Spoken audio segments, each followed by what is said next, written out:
Bonjour à toutes et à tous. Merci infiniment Qu'est-ce que j'ai dit? On l'a refait. On l'a refait. Vas-y, on l'a refait. Ça, je vais le garder. C'est possible.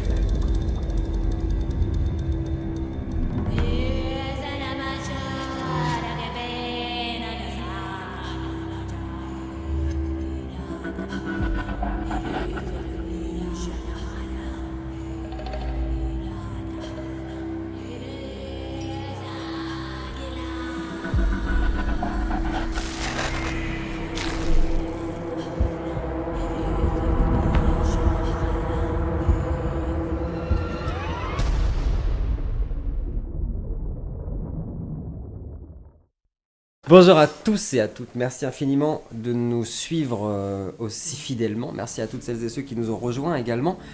Nous sommes dans la saison 4 de Préquel, toujours dans notre canapé. Il a l'air super confortable ce canapé. On est très bien. Ouais. Après 3 semaines de jeu, là on est bien. Ouais, Enfin, oui, vous le savez pas, mais franchement, on enregistre depuis un petit moment maintenant. ouais. Voilà, mais On est peut-être même en 2026 d'ailleurs. c'est possible. Bonne année à toutes Bonne et année. à tous. Merci infiniment. N'hésitez pas à recommander ce jeu formidable à vos amis. Oh oui, pourquoi pas. En tout cas, nous, on s'était arrêté devant. Bon, ouais. On s'était arrêté devant un spectacle fascinant. La première cité des hommes. L'ancienne capitale de l'Ouest, Ava. À moitié engloutie sous les eaux. À 1 heure de marche d'ici.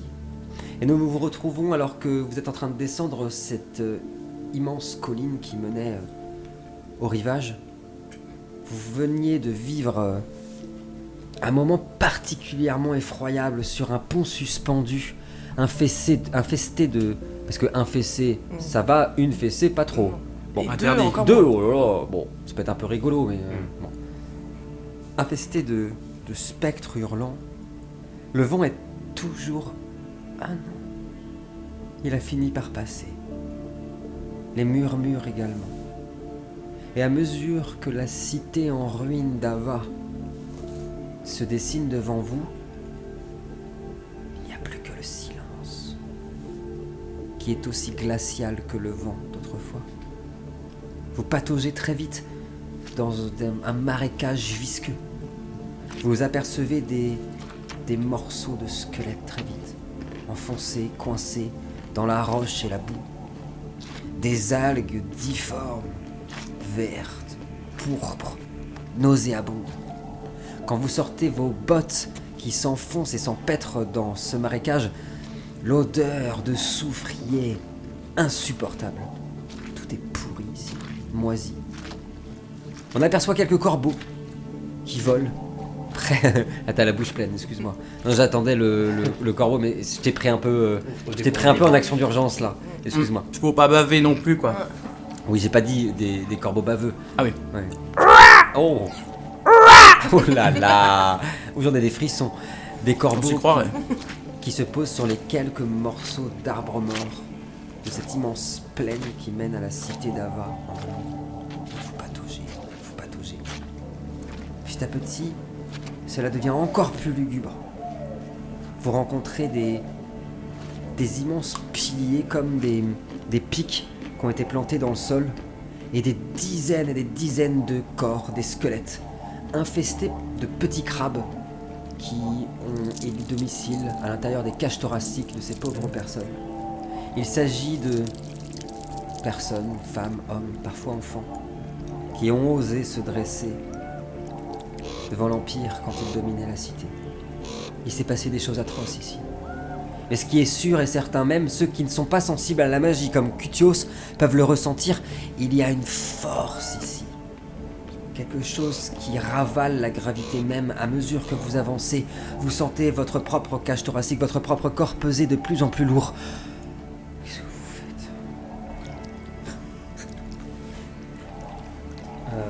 faites ? Du coup, là, on est ensemble. Vous êtes ensemble. C'est ensemble qu'on arrivera à faire dans l'avenir. Ouais. Même que. Ouais. Ouais. Grave. Je dis. Est-ce que quelqu'un a la moindre idée de d'où nous allons pouvoir trouver cette lance? C'est une lance, hein? C'est une lance. C'est une lance. C'est bien, Cutios. Et moi, je propose qu'on applaudisse Cutios. Cutios, il a suivi. D'ailleurs, le Varrock vient de te dire bravo, général. Vraiment, il me le dit. Oui, parce qu'il a vu que t'as pas pris de notes. Oui. Ah, il est pas bête, Varrock. Est-ce que vous savez où on doit trouver cette lance? Moi, j'en ai absolument aucune idée. Moi non plus. Moi non plus. Et. Bien pensé. Tout le monde a dit moi non plus. Et je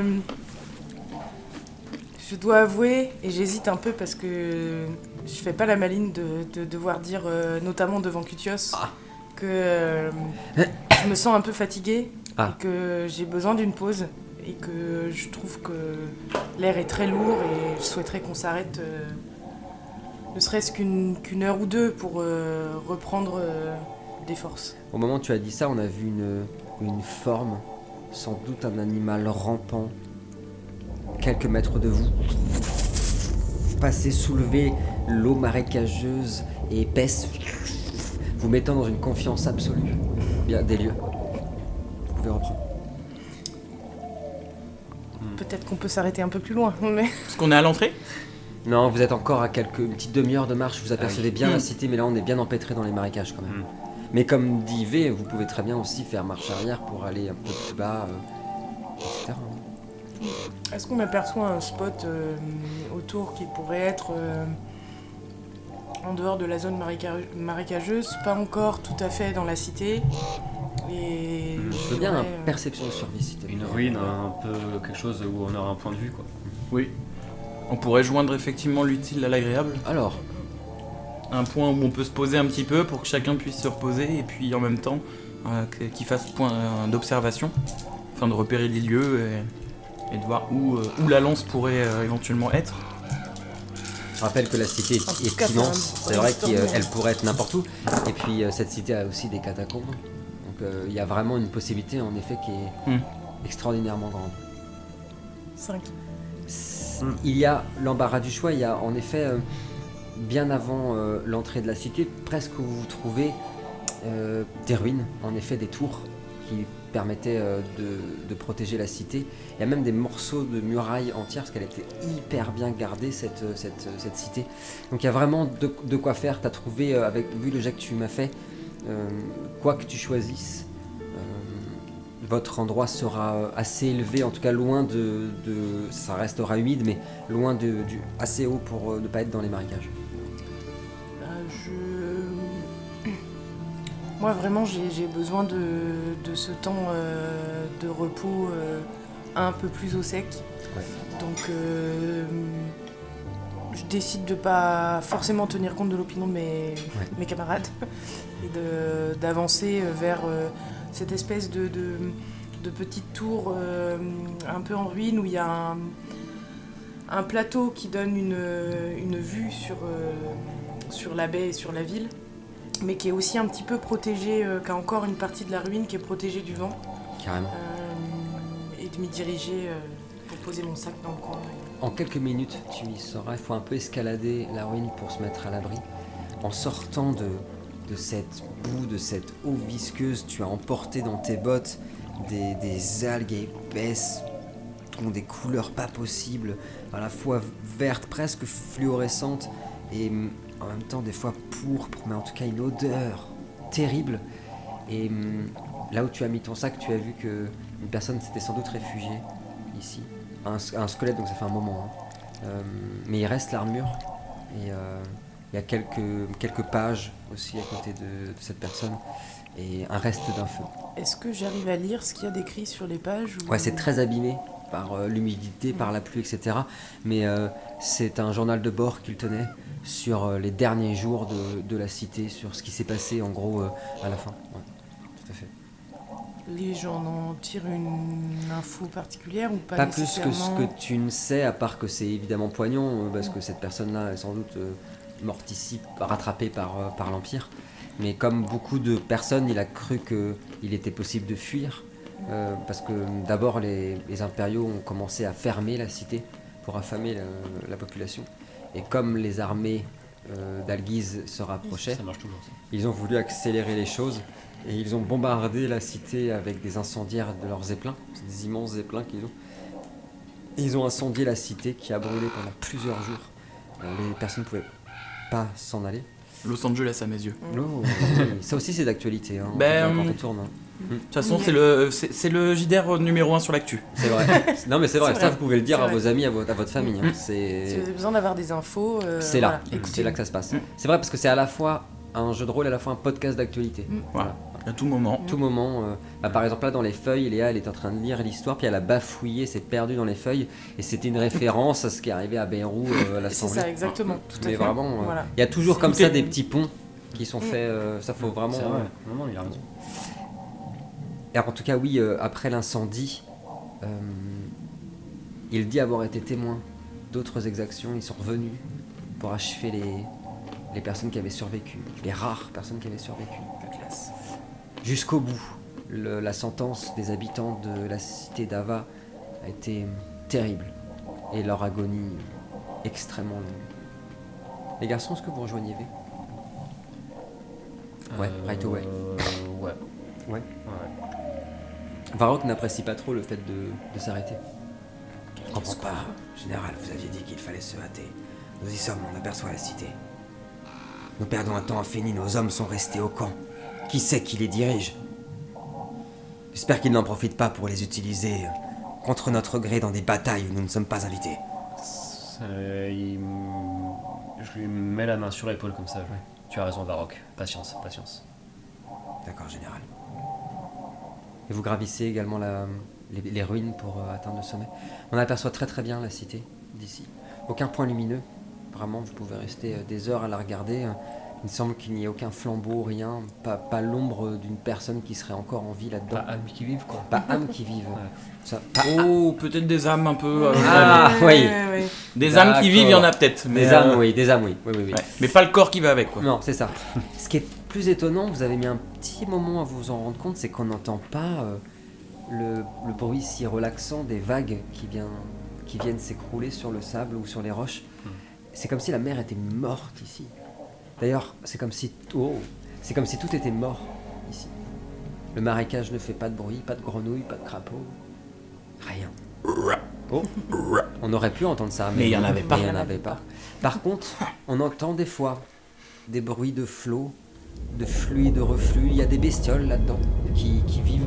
Vous en avez vu quelques-unes, ça ressemble à des gros amphibiens ou alors peut-être des énormes poissons-chats qui viennent se nourrir des restes. Pas mal. Magikarp, ça. Vous êtes frigorifié parce que vous êtes trempé. Vous avez forcément faim et aussi fatigué. Et que faites-vous?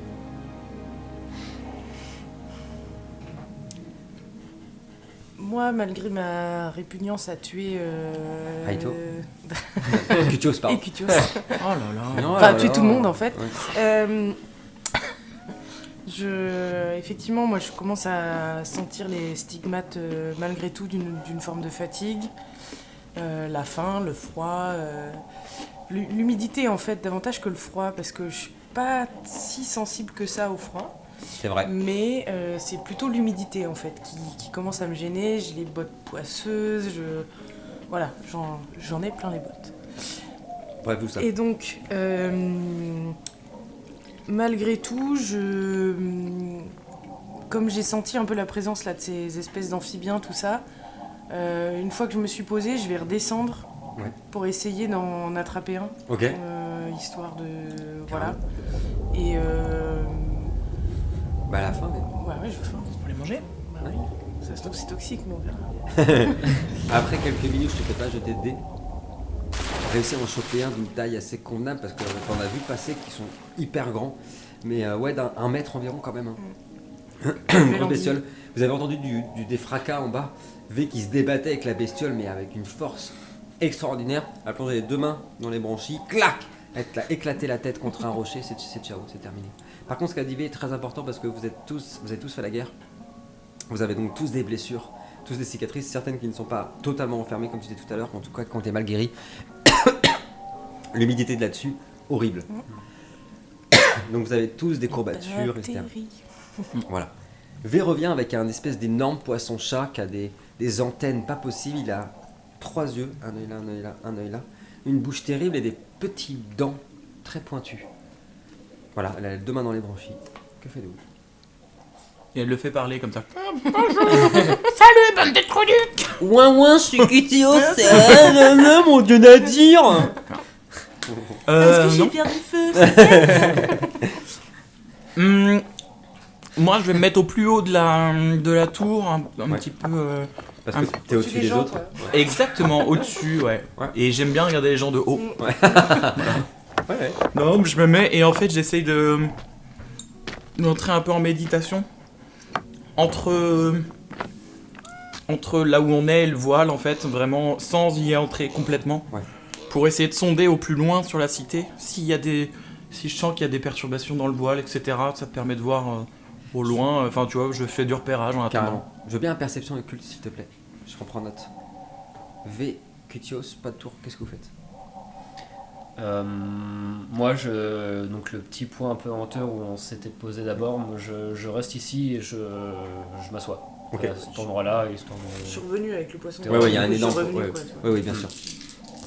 Ok, ouais, moi j'ai rien de particulier à faire et ce qu'il m'a dit mon compagnon, ça a fait mouche quoi. Je sais que là on est en train de perdre du temps, malgré tout, je sais bien que c'est pas inutile de se reposer, donc pour moi c'est un repos de courte durée avant de réenchaîner sur la suite quoi. Moi, comme je vois bien que personne a l'air de particulièrement s'intéresser à faire du feu, à me filer un coup de main, à participer à la vie du groupe, quoi, finalement. Elle a cru qu'on était sur Koh-Lanta, elle. Oh, on est rouge, là. On est rouge. Depuis la réunification, Cutios il fait rien. C'est moi qui ai fait le feu. Oh, les rouges là. Ouais, je vois ce que tu veux dire. Donc, du coup, je me démerde Ouais. avec ce qu'il y a pour faire un début de feu, un début de quelque chose et bricoler un espèce de barbecue.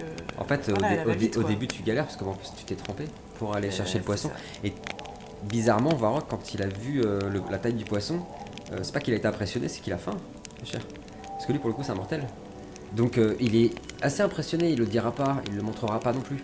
Parce que, quand même, t'as sorti ça à main nue, etc. Et attiré par l'envie pressante de manger, il va t'aider à faire le feu. C'est à 2, après une bonne dizaine de minutes devant les yeux de Cutios, comme ça, en train de réfléchir à cette histoire-là. Cutios, Réfléchir. Voilà, Cutios, quand il réfléchit, vraiment il est plus là. Hein. C'est voilà. Vous allez réussir à allumer un feu qui s'embrase, crépite très vite. Le bois est très humide, alors il y a une odeur tout de suite, c'est une fumée aussi assez épaisse qui se dégage. Le poisson va mettre quelques temps avant d'être découpé, cuit, etc. Mais il est mangeable.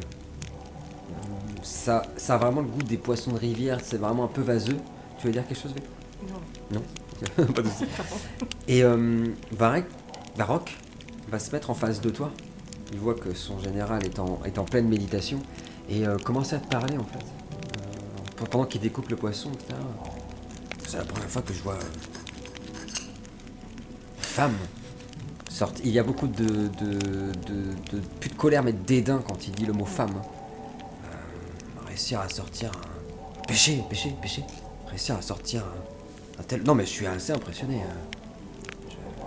Il dit ça parce qu'il s'est fait dominer il y a quelques temps par B et voilà. Voilà, je voulais vous le dire, je vous remercie. Je suis ravi de pouvoir compter sur vous pour cette mission. À cet instant-là, je le regarde droit dans les yeux, sans aucun sourire ni aucune émotion. Et je reporte mes yeux sur le poisson. Je fais comme si je... Il racle sa gorge. Général Général Du coup, je sors de mes pensées, je lève la tête, puis je lui réponds même pas, je le regarde juste pour savoir ce qu'il veut. Vous voulez du poisson, général? Et du coup, agacé qu'il m'ait dérangé pour ça, je lui dis juste tais-toi, Varrock. Je me tais, général. Il prend trop cher. Peu cher. Je me tais, général. La nuit commence à tomber très sérieusement sur le monde. Il fait de plus en plus froid. Il n'y a toujours pas un bruit. Cutios, tu as fait 5. Ah oui, j'ai... Cutios, non. C'est pour, Tu vas pas y arriver, hein. Ça n'a pas bougé. C'est dans le coin, faut que tu le mettes dans le coin gauche. Ça n'a pas bougé. Raito, tu as fait 5 à ton geste, qui est énorme. Pendant que tout ça, ça va durer un moment. En fait, tu regardes depuis tout à l'heure. Parce que toute cette histoire depuis qu'on parle, de cuire le poisson, le découper, on va bien prendre une bonne heure. Et tu observes. Au début, il se passe rien. T'es tout le temps dérangé par ces histoires de poissons, d'amphibiens qui passent, qui sont énormes dans l'eau. Et petit à petit, ton regard s'habitue à l'obscurité. Les Reijin ont une capacité, une faculté à voir d'extrêmement loin, mais il leur faut juste un temps d'adaptation, comme toujours sur Terre, parce qu'ils sont pas faits pour être là. Et petit à petit, c'est comme si tu y étais, entre le voile et notre monde, à l'intérieur de ces ruines.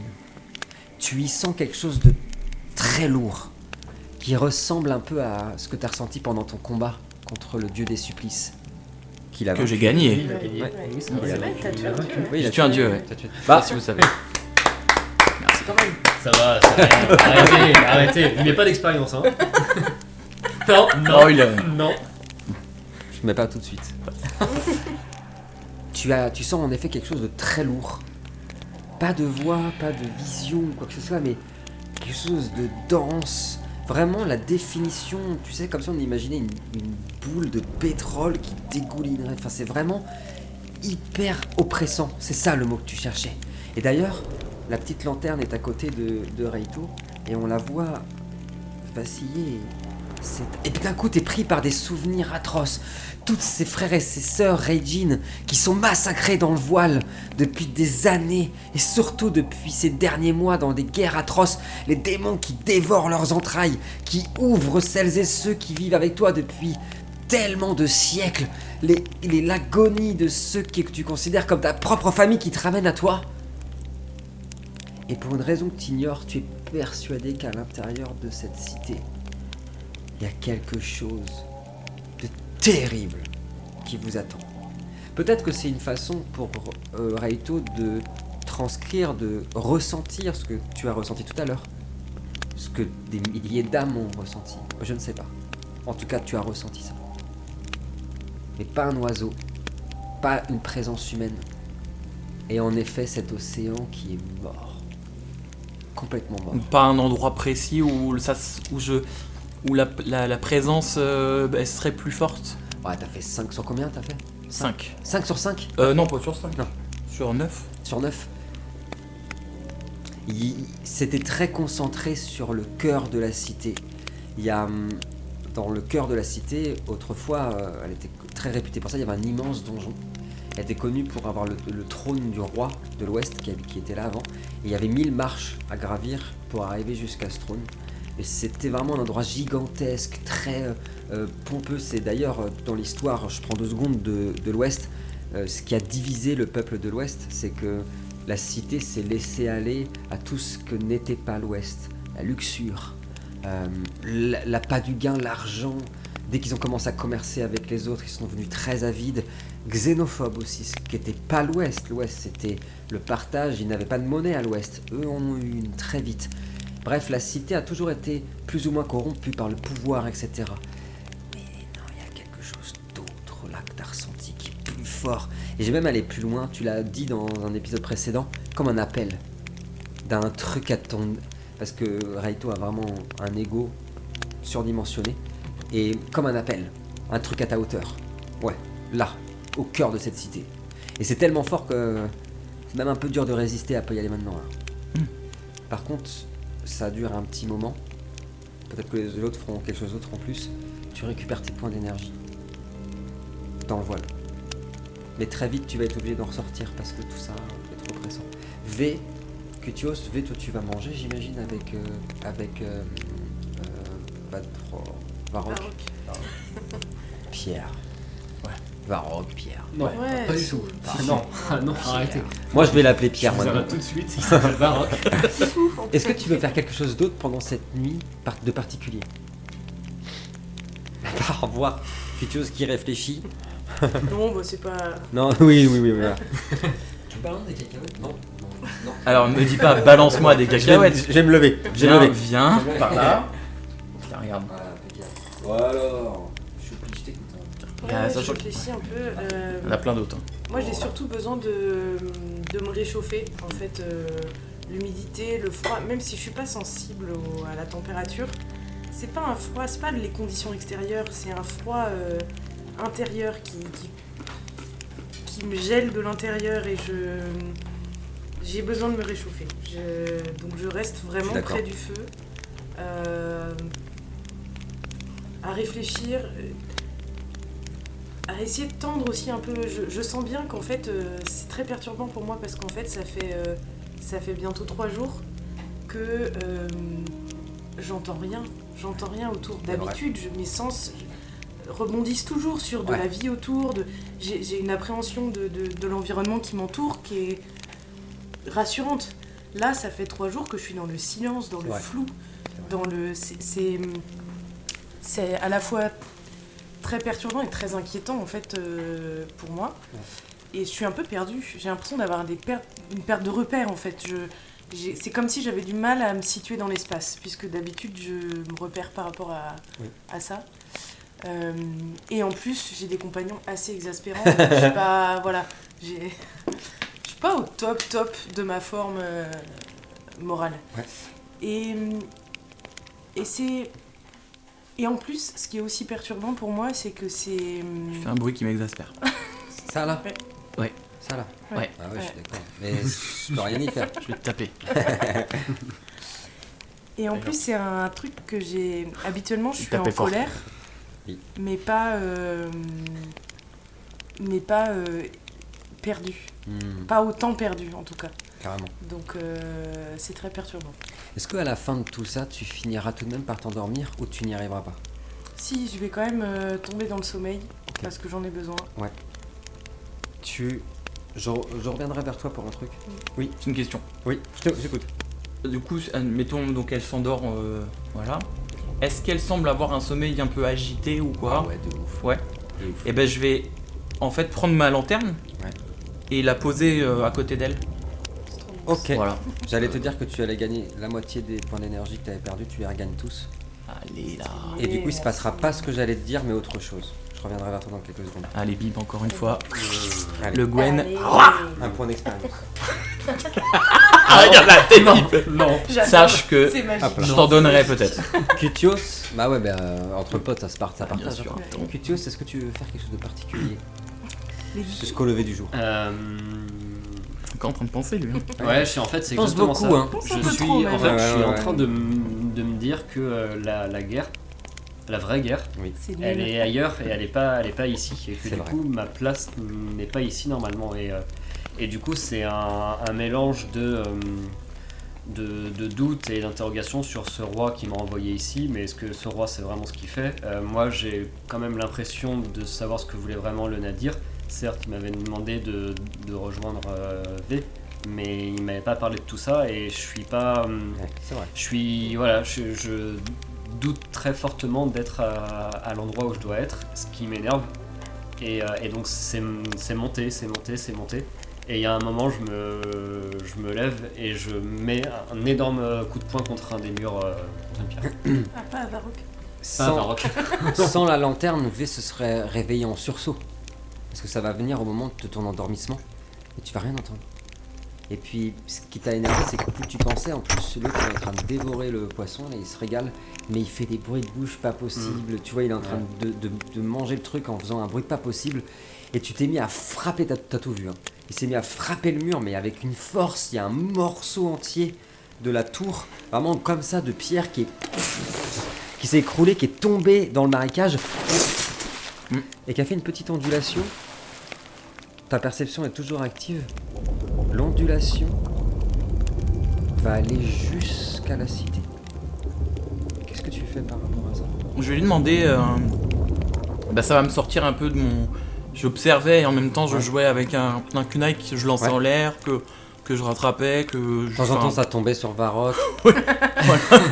Il en a 3 plantés dans le dos, mais il s'en est pas rendu Il a compte. rien senti. Parce qu'il est en train de manger. Mais oui, il mange. Bah après quand il va se réveiller, Ah. il va faire putain j'ai mal au dos. Il se régale, il aura juste un peu mal au dos. Non mais du coup ça me sort un peu de. Et je me retourne et je lui demande. Je lui dis Kutios, qu'est-ce qui se passe Et Donc, toujours agacé, mais soulagé quand même d'avoir pu quand même me libérer toute cette colère. Je lui dis on perd notre temps ici. Je perds mon temps. On devrait pas être là. La guerre, elle est ailleurs. Varrock a les chicots dans le poisson. Je suis d'accord avec le général. On perd un temps infini. Je suis d'accord avec le général. Allez, d'accord. Je vais me relever, je vais lui dire j'ai perçu quelque chose au milieu de la cité, un grand combat nous attend. Un combat qu'aucun homme ne pourrait remporter, un combat qui changera le cours de l'humanité. Je regarde la ville et je lui dis cette cité est vide, Raito. Les combats que tu mènes dans ton monde ne sont pas les miens. Aucun combat ne m'attend ici. Non. Je veux dire, je sais ce que j'ai ressenti, je suis formel, il y a une force très puissante au milieu de cette cité. Elle m'appelle, ce combat, c'est le nôtre. C'est le combat d'une vie.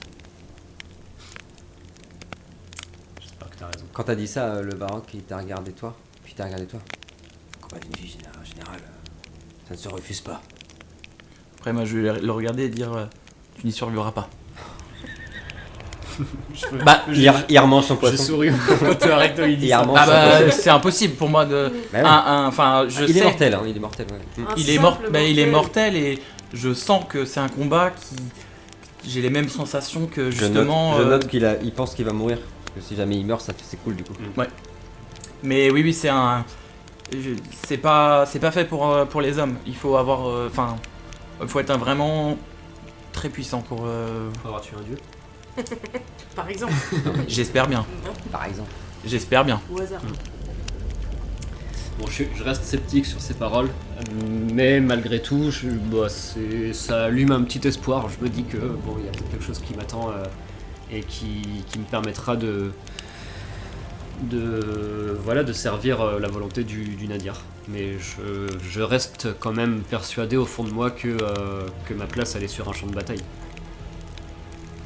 V, pendant que tout se passe, tu t'es endormi. Mais ça fait des mois que t'as pas dormi comme ça. Des mois que tes muscles sont pas relâchés comme ça, que ton corps s'est pas relâché comme ça.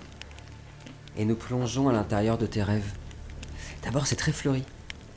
Il y a des fleurs partout, des arbres, un soleil qui nous réchauffe la chair. À vous qui nous regardez, à moi qui vous contez cette histoire, tout est très beau, très lumineux, si lumineux que d'un coup le paysage change totalement, comme si on était ébloui. Tout est enneigé, une neige immaculée, personne n'a jamais marché ici. Tout est très doux, il y a un vent, froid c'est vrai, qui balaie la glace et la neige, et en même temps un ciel bleu magnifique, des étoiles en plein jour. On est tout au nord du monde. On aperçoit V, elle n'est pas en armure. Elle porte une épée qui n'est pas celle qu'elle tient en ce moment, et elle se bat avec un homme que nous connaissons. Il s'agit de Tiberias, son père. Un homme d'une 50aine d'années, d'âge apparent.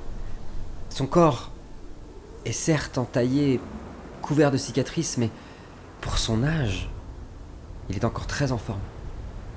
Il est très comme V, et tous les deux sont très athlétiques. Ils font à peu près la même taille d'ailleurs. Et ils s'adonnent à un jeu, puisqu'il s'agit il s'agit sans doute d'un jeu, puisque tous deux sourient. Une joute en tout cas, un combat, un duel. Et tous deux se battent à l'épée. Une passe, 2 passes, 3 passes. V esquive, c'est au tour de Tiberias. Oh, ça s'active. Beaucoup de mortels, d'immortels même, auraient déjà succombé à la force des coups d'épée de V et de Tiberias, et pourtant tous deux n'y mettent pas la moitié de leur force. Ils s'entraînent au nord du monde. Nous avons plongé dans un souvenir. Tiberias s'est arrêté soudainement, relève ta garde, sourit. C'est très bien, c'est très très bien. Mais je ne veux pas que tu me ménages. Il nettoie sa sueur, il est torse nu, malgré le froid, malgré la neige. Vous entraînez depuis des heures. Il s'essuie avec un linge. Je ne veux pas que tu me ménages. Je sais que tu es capable de faire mieux. Je veux pas que tu aies peur de me blesser. On pourra pas se le permettre. Tu sais de quoi il est capable. Allez, on reprend. Pierre prend sa garde comme ça, il met son épée ainsi. Qu'as-tu fait dans ce souvenir? Je l'ai fracassé sa mère. Je l'ai déglandé. Je l'ai Oui, il est déglandé. mort. Il est mort. Alors là, voilà la saison 2. Comment tu fais maintenant? Que fais-tu? Enfin, qu'as-tu fait dans ce souvenir? Dans ce souvenir, j'ai souri et je sais, ça fait un mois qu'on s'entraîne tous les deux avec Tiberias et ça fait déjà 2 semaines que je sais que j'ai le dessus dans nos échanges. Donc j'ai un petit sourire en coin et je reprends les passes parce que malgré tout, ça reste assez sportif pour moi. Et voilà, les passes continuent sur quelques pas. Et en l'espace d'un instant, je passe dans un autre monde. C'est comme si le temps s'arrêtait. C'est comme si je m'apprêtais à croiser le fer avec Tiberias. Et d'un coup, je me retrouve face à une montagne, un monstre. Une monstruosité faite d'une armure noire, d'un noir qui absorbe la lumière, d'un noir terrible et profond, pleine d'épines, pleine de pointes, acérée, et je sais instantanément qu'il faut surtout pas que je m'en approche. Et à cet instant, je suis pétrifiée. Et hop, je repasse, et ce qui me sort de cette transe, c'est l'épée de Tiberias qui me touche, là où il n'aurait absolument pas dû m'atteindre. Et ce qu'il n'avait jamais réussi à faire. Et ce Évidemment, qu'il il ne veut n'avait pas te jamais réussi blesser, à il veut faire. pas te blesser, évidemment. Et malgré tout, je recule et interloqué, il m'interroge, qu'est-ce qui vient de se passer? Et je sais pas quoi lui répondre. Et en fait, ça fait déjà plusieurs semaines que je me pose des questions. Tiberias, mon père, ça paraît beaucoup d'incohérences en fait dans les histoires qu'on m'a racontées, beaucoup de choses qui ne correspondent pas à ce que je ressens, à ce que je comprends. Et d'un coup, il y a quelque chose qui se débloque dans ma tête qui fait que je comprends que c'est pas simplement un piège d'Érénis ou une vision prophétique ou quoi que ce soit d'autre. En fait, c'est un souvenir. J'étais là, j'ai combattu cette montagne. Je le sais, en fait, que j'étais dans cet autre temps. Et du coup, je me dirige droit, je laisse Tiberias en plan et je vais droit vers le conseil des sages acquis. Puisqu'on est en fait sur les îles à Aki, d'où vient mon peuple, dont je fais partie, et je vais les affronter avec mes questions. Je vais leur demander. Oui, non. Je les attaque, je les tue. On verra peut-être dans quelques épisodes qu'il y a eu peut-être un peu plus que des affrontements de paroles. En tout cas, on aperçoit V qui s'échappe du nord du monde en direction des Aki pour y trouver des réponses. Et Tiberias qui d'abord va rester... parce que pour lui, c'était une évidence, sa fille. Il n'a pas eu la même chose que toi. Il s'est pas dit une seule fois que cela était étrange, qu'il n'a pas eu ce temps d'adaptation. Et pendant que V disparaît pour atteindre les îles Aki, nous sommes happés, comme si son rêve était enfermé dans une boule, une sphère. Et on aperçoit une ombre terrifiante, gigantesque, 3 mètres, peut-être même plus. Son armure est entièrement faite d'ombre, constamment en mouvement. Il porte une couronne d'ombre gigantesque, un trident dans les mains, et sa main toute crochue, faite de ténèbres, est au-dessus du globe. Il prononce des mots dans une langue qu'il a eu l'arrogance d'inventer, et qui pourtant est bien plus complexe que la langue noire. Lui qui semble tout voir, a réussi à trouver un moyen d'observer les rêves de V à distance. Il se tourne et dans cette langue balbutie quelque chose que nous comprenons, nous, les spectateurs. Je sais où elle se trouve. Nous allons la chercher. Grand noir.